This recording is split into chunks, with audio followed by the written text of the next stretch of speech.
Welcome back to the series of wonderful knowledge in the field of environment science. Brought to you today is a spectacular presentation from Group 9 about a solution for food security, genetically modified food, and a controversy behind it. So, let's begin.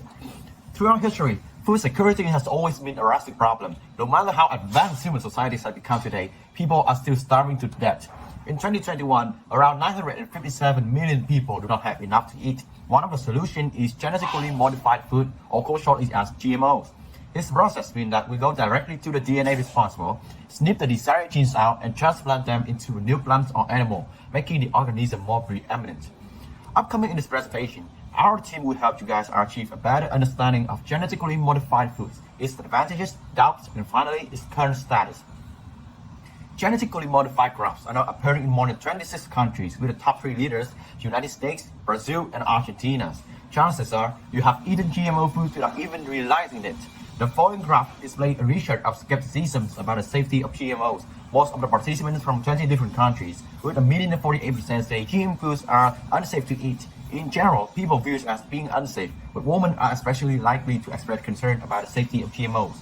Since the earliest dawn of this earth, people are always afraid of something new that they do not understand.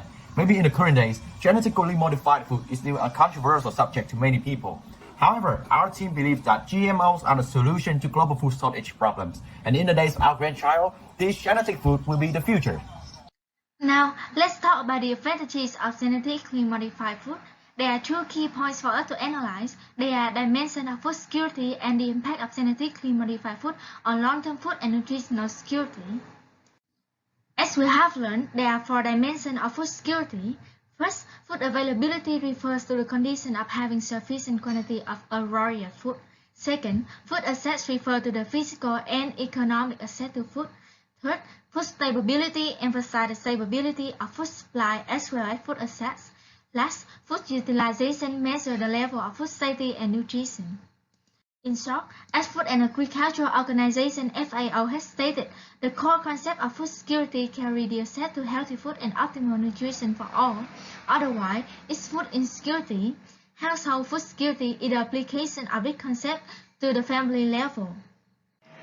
I will continue to talk about food security. The topic is considered as one of the global urgent problems and cause economic losses and affect to the comprehensive development.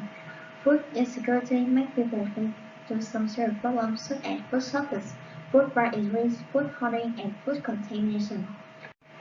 As we can see here the Global Hunger Index score, it is easy to realize that most of countries' averages belong to the moderate and serious level.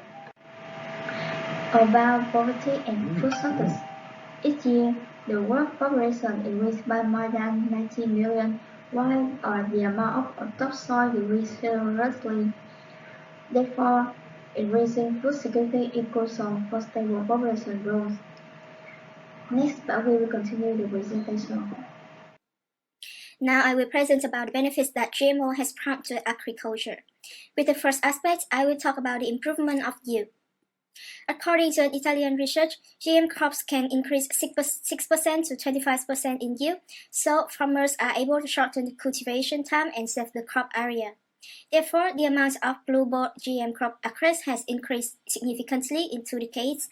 This impressive increasing proves extra income and the significant yield benefits of GM's crop. For example, there's GM eucalyptus developed in Brazil and was approved in 2015. A gene from the mother plant that was implanted in the eucalyptus helped them increase 20% more wood and reduce the time to maturity. Besides the benefits about yield, GMO's productions also have some improvement about nutrients and taste. This golden rice, which was introduced in 1999, it is capable of produce beta-carotene, which will be converted into vitamin A vitamin which is important to skin, immune systems, and vision. In 2018, Health Canada declared that golden rice could not affect allergies and then approved it for cultivation. And in 2019, Philippines also approved it for human food and animal feed. Then we will move to the GM tomatoes, a product that can produce gerania, a rose-smelling compound, and restore some of the flavor which has lost in the past. But the side effect is the reduction of orange hue in tomatoes. Then I will move to the resistance to harsh conditions of nature.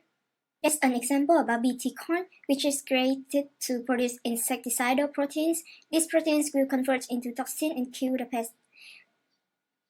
Therefore, large amounts of pesticides are saved, helping farmers save money and reduce pollution. The second example is about the sub-1 gene, which creates a resistance to flood and drought in rice. There are two simulations about drought and flood. As we can see the result on the slide, the sub-1 gene variety recovered thoroughly better than another one. Now I will move to the environmental benefits. First, let's talk about the reduction of chemicals. As I presented in the last part, some GMO have the resistance to pests and disease. Therefore, they have reduced pesticide by more than 8% and increased yield by 22%. And then farmers keep 48 million areas out of production, decreasing deforestation and harm to ecosystem. Then I'd like to say that GMO also help us improve air quality. The reason is that some types of GMO which are created to increase yields can allow farmers to till soil less often, using less tractor fuel and reduce carbon dioxide, specifically 28,000 million kilograms in 2015. GMO also have the ability to reduce water pollution.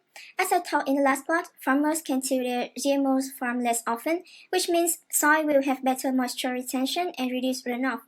By that reason, we can save more than 6,400 bodies of water from clogging by soil, crop residue, and chemicals.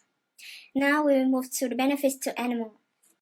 Genetically engineered animals are being developed by incorporating genes from other organisms in a process called transgenetic to help improve food production capabilities and meet the global demand for more efficient, higher quality, and lower cost sources of food, as well as enhancing the well-being and welfare of the animal itself.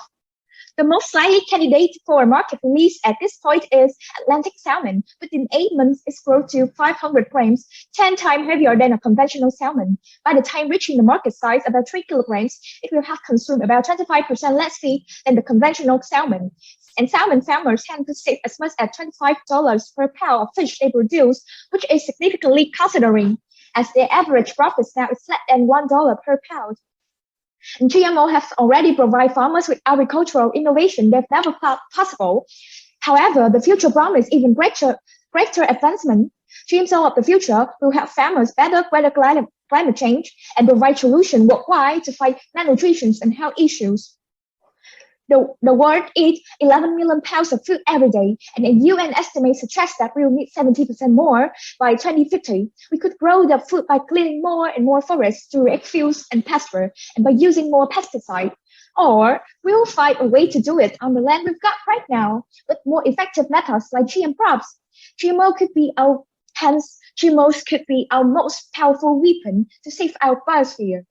Hello everyone, let's move to another part of GMO.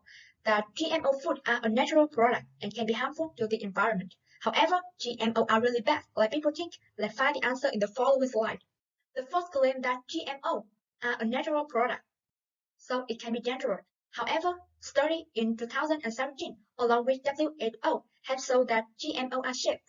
By 3 regulating bodies, FDA, EPA, and USDA, collaborate to test and monitor the GMOs.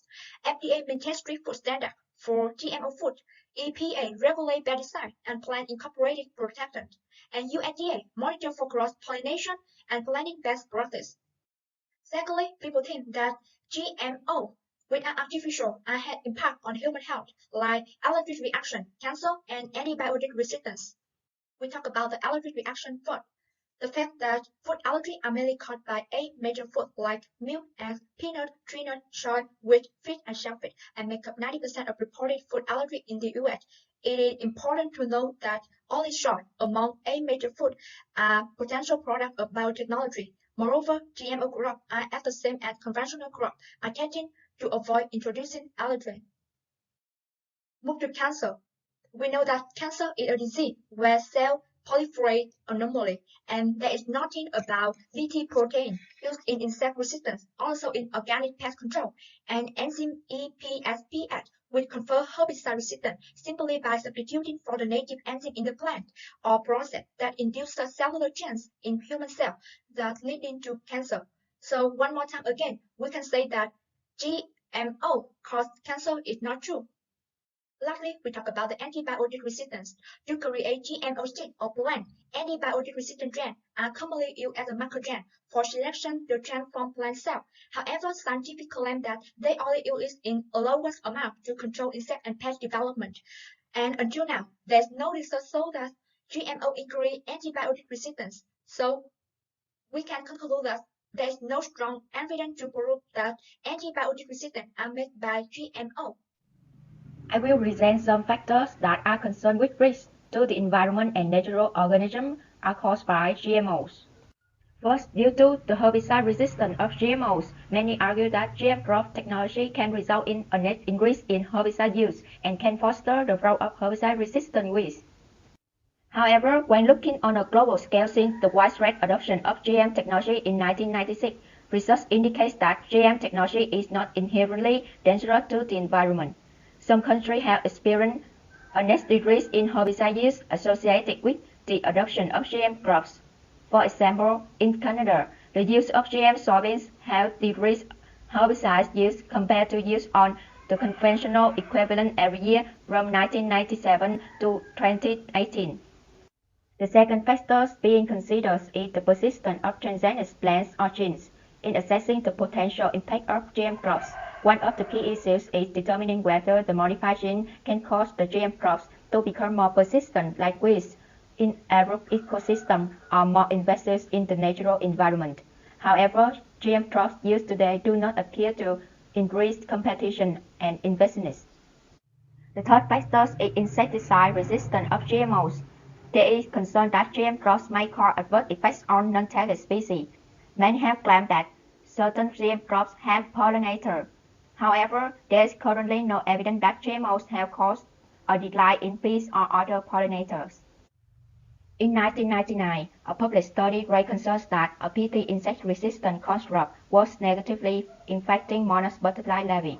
However, in 2001, a follow-up study published in PNAS concluded that the effect of Pt corn on monarch butterfly population is negligible. In fact, the replacement or reduction of chemical insecticide use associated with GM crops create an environment supportive of the conservation of species in the agricultural ecosystem.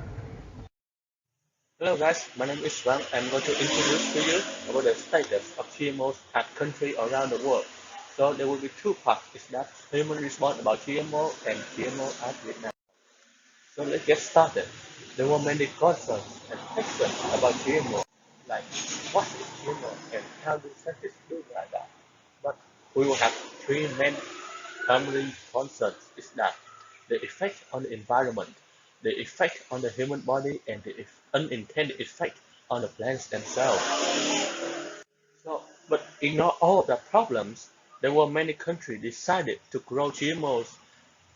In this picture, as you can see here, green is for a country that grow and cultivate GMO. Orange is for the country that only import GMO, not cultivate it.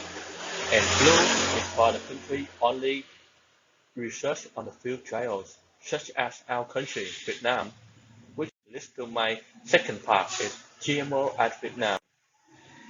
For the consumer, GMO is still unfamiliar to the majority of consumers in Vietnam, but in fact that it has been imported to our country since 2010, and our government have laws to monitor and control them. So as you can see here, this is a document about labeling and telling the customer that this is a GMO since 2015. But to sum up, GMO has their own advantages, such as food security, a long-term impact, pest and disease resistance, natural disaster adaptations. But it also comes with a disadvantages, such as unnatural ethics problems, such as humans should not play as a god and causing environmental hazards because they think that GMO can destroy the biodiversity. The conclusions, our team think that intensive farming instead of expanding it mean that GMO could become the new organic, and people should have the right to accept or reject the GMOs. That's it for our group presentation. If you have any questions, please feel free to ask us. Thank you.